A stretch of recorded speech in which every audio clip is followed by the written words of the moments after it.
আমরা ঢাকা ৮ আসনের একটা ভয়েস রেকর্ড আপনাদেরকে একটু শোনাতে চাই। ঢাকা ৮ আসনে, যেটা ইতিপূর্বে আমি পোস্ট করে জানিয়েছিলাম, লাইভেও আমরা বলেছিলাম যে ঢাকা ৮ আসনে যেই ভোটগুলো ফল্ট ভোট হয়েছে, যেই ভোটটা মার্কার বক্সে পড়ে না, আপনারা জানেন যে নির্দিষ্টভাবে আরপিওতে উল্লেখ আছে মার্কার বক্সে ভোটটা দিতে হবে।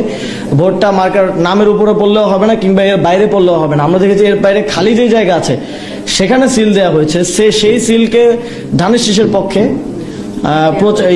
কাউন্ট করা হয়েছে। কাউন্ট করে সেটাকে বিবেচনায় নিয়ে ঢাকা ৮ আসনে এক ধরনের ফলাফল ঘোষণা করার চেষ্টা করা হচ্ছে।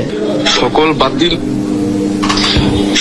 বাতিল ভোট, আবার বলতেছি, সকল বাতিল ভোট কিন্তু প্রেসিডেন্ট হোসেনকে চ্যালেঞ্জ করে এগুলো ঘোষণা করতে হবে। এগুলো কিন্তু খামখেয়ালি গেলে হবে না।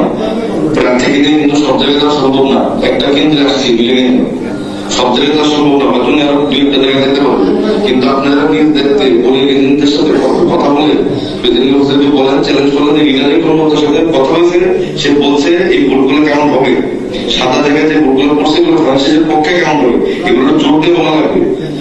কিন্তু খামখেয়ালি গুলো আমরা আমাদের সবার লস, আপনারও লস, আমার লস। আমি আমাকে নিয়ে আসার চেষ্টা করতেছি কয়েকটা কেন্দ্রে, না পারলে প্লিজ আপনারা নিজ দেখতে কাজটা করবেন।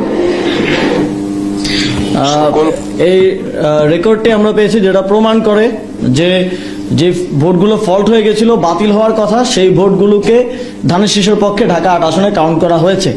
সুতরাং এই ভোটের পরিমাণ কত, সংখ্যা কত, এবং এই বাতিল ভোটগুলোকে কাউন্ট করে যখন তারা হেরে যাচ্ছিল, এই দেরি করে বিলম্ব করে বাতিল ভোটগুলোকে কাউন্ট করে প্রিজাইডিং অফিসারদেরকে, এই যে উনি বলছিলেন যে প্রিজাইডিং অফিসারদেরকে কাছে যান আপনারা, গিয়ে তাদেরকে রাজি করে এই বাতিল ভোটগুলো কাউন্ট করেন। কাউন্ট না করলে আপনার লস, আমার লস। সুতরাং এটা স্পষ্ট প্রমাণ যে এখানে বাতিল ভোট কাউন্ট করে মির্জা আব্বাসকে বিজয়ী করার এক ধরনের ষড়যন্ত্র হয়েছে। আমরা এই আসনের ভোটগুলো খুব স্পষ্টভাবে আমরা এই রিটার্নিং কর্মকর্তা এবং প্রিজাইডিং অফিসার যারা এখানে আছে তাদেরকে আর ভরসা করতে পারছি না। আমরা দাবি জানাচ্ছি যে নির্বাচন কমিশন এই ভোটগুলো কাউন্ট করে এই বিষয়ে একটা ফলাফল দেবেন, এবং যেই ভোটগুলো ফল্ট ভোট হিসেবে এসেছে সেই ভোটগুলোকে বাতিল করতে হবে। এই যে স্পষ্ট একটা ষড়যন্ত্র, প্রমাণিত ষড়যন্ত্রের মধ্য দিয়ে ঢাকা ৮ আসনের ফলাফল ট্যাম্পারিং করার যে চেষ্টা চলছে, সেটা আমরা কোনোভাবেই মেনে নেব না।